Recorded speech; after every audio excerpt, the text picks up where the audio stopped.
Сәлеметсіздер ме? Менің каналыма қош келдіңіздер.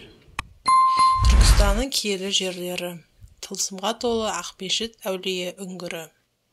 Түркістан облысында талай сырды ішіне бүккен киелі және тарихи мекендер жетерлік. Солардың бірі Бәйдібек ауданындағы Ақмешіт әулие үңгірі.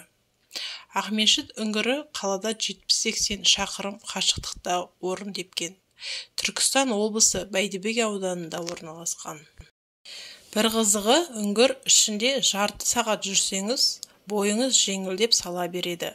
Аурасы керемет. Мұнда жасыл жапырағы жайқалып, бірнеше ағаш өсіп тұр.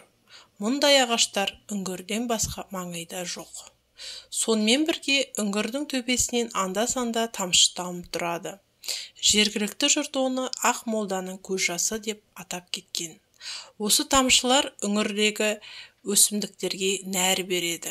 Кей кезде үңгір ішінде құстардың әні естіледі. Осының бәрі үңгірдің сән-салтанатын арттырып, оның киелі жер екенін айғақтай түсінетіндей. Үңгірде шырақшы бар.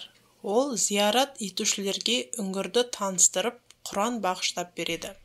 Сонымен бірге мұнда перзент сүюді армандайтын ерлі-зайыптылар, ауруын айығудан тілеген адамдар да келеді. Олар тілектерін тілеп, дұғаларын оқып болған соң, тастарды бірінің үстіне бірін қалап кетуді әдетке айналдырған. Бұл дұғам тез қабыл болса екен деген тілектен шыққан. Үңгірдің тарихи жайында ел ішінде түрлі аңыздары бар. Енді бір аңызда көне заманда бұл зұлым Айдаһардың үңгірі болған деп айтылады. Ол адамдар мен малға шабуыл жасапты. Айдаһар шықпақ болып қанатын жайғанда үңгірдің аузын бұзып кеңейтіп отырғанымыз. Бір күні осы өңірге Сүлеймен пайғамбар келіп, Айдаһарды шынжырлап тастайды. Осыдан кейін айдаһарлардың қанша жыл өмір сүргені туралы аңыздар ештеңе айтпаса да, ұйықтаған жері сақталып қалған. Үңгірдің неге бұлай аталуына байланысты ел ішінде көптеген аңыздары бар.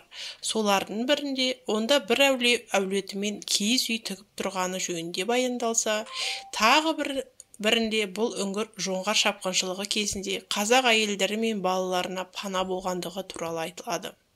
Киелі жердің шырақшысы атанған Асқар Үрсенбекұлы үңгірдің тарихын осылай тарқатып берді.